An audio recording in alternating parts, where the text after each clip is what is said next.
Pare, nandyan si Kumari. Episode number 3. Matapos ang kanyang almusal, hinatid ni Tom si Will sa pinto. Ha? Kinaba na may ngiti sa kanyang labi si Tom. Ikaw? Pakis naman dyan. Wala pang goodbye kiss dyan. Alam mo, tagal tayo magkakilala. Pero parang iba ang lambing mo sa akin yan. Matatapos na kasi yung pagkikambinata ko eh. Ikaw kasi masyado kang malikot. Ayan tuloy, may sabit ka na. Baka hindi na pwede si Commander makitulog sa malaking away ito. Subukan niya maghihiwalay ang puti sa tikolor.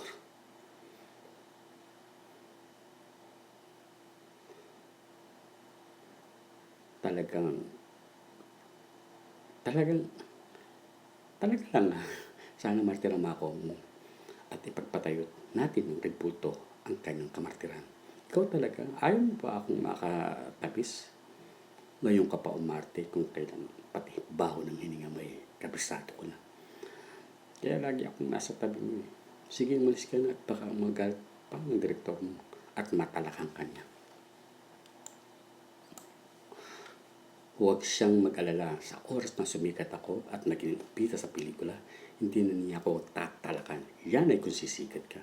Ikaw kaya ang mag-produce ng pelikula ko. Gumawa tayo ng pelikula.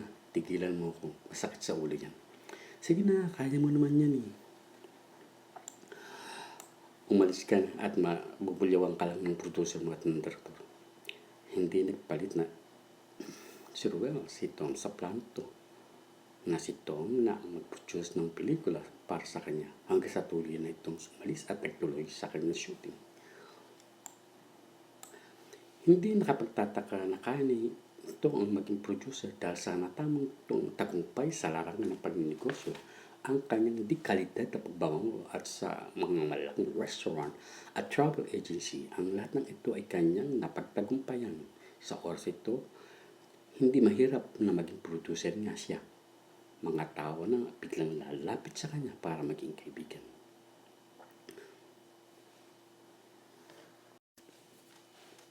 Pero kay Ruel, hindi niya kaabutin ang mayaman na tao na katulad nito dahil nasa palaran niya ang buhay nito. Pero ang lahat ng iyon ay hindi malaga kay Ruel. Ang malaga sa kanya, tuluyang maging kanya si Tom dahil sa magandang ugali na pinakikita nito sa kanya.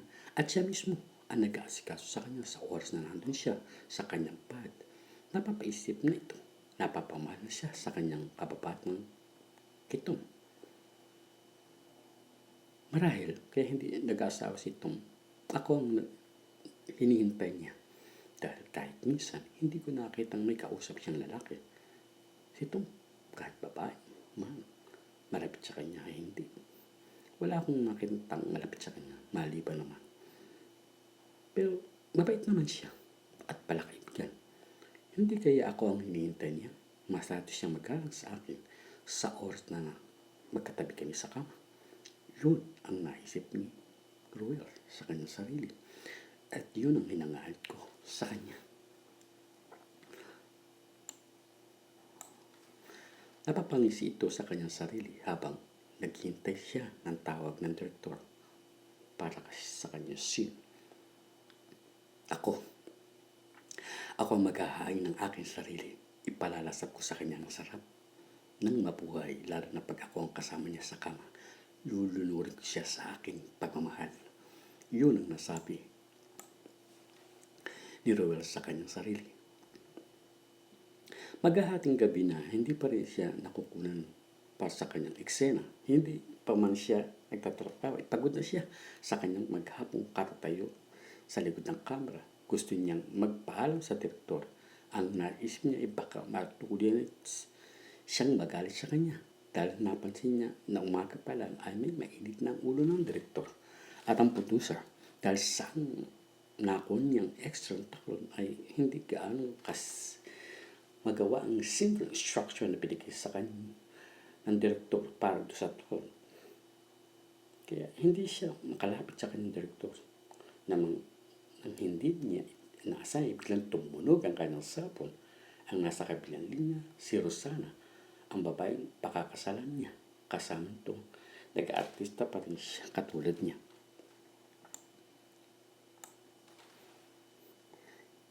Bakit ka napatawag sa akin? Sumasakit ang tiyan ko, hindi ko maintindihan. Pumunta ka rito sa apartment ko. Nandito pa ako sa shooting, hindi ko kayang umalis. May kukulan akong eksena. Magpaalam ka sa direktor mo. Mainit ang ulo. At baka mabulyawan lang ako. Alam mo naman wala naman akong pangalan at ako sikat na artista. Malakas ka dyan. Paano mo naman masabi? Tigilan mo ko. Sa lahat ng mga ex na naranasan mo ba ang nasigawan? Hindi. Hindi ko pa ako naranasan. Ngayon pa lang dahil pinuutos mo sa akin. Aray, ang tiyan ko, ang sakit na. Sige, magpapaalam ako sa direktor. Sandali lang. Bilisan mo. Sige. Mabilis niya binaba ang cellphone. Mabilis niya nagtungo ito sa harap ng direktor. Na mga sandaling yun, naabutan niyang mainit ang ulo niya. Hindi niya alam kung paano siya papasok sa mainit na ulo sa tusyo yun. Pero natawan siya ng direktor. Ako magtatalikod na siya nang bigla siyang tinawag ng direktor. Well, may kailangan ka sa akin? Biglang naumit ang dila ni Roel sa harap ng direktor. Magpapaalam sana ako uwi sandali dahil umilip ang tiyan ni Rosana. Ganun ba? Sige, may kotse ka ba? Ipahatid kita sa driver ko. Nagkalot sa Roel sa agarang pagpahig nito sa kanya doon. Naglalaki ang mata ni Roel. Totoo nga ang sinabi ni Rosana sa akin. Sabi nito sa sarili. Na mga sandali yun,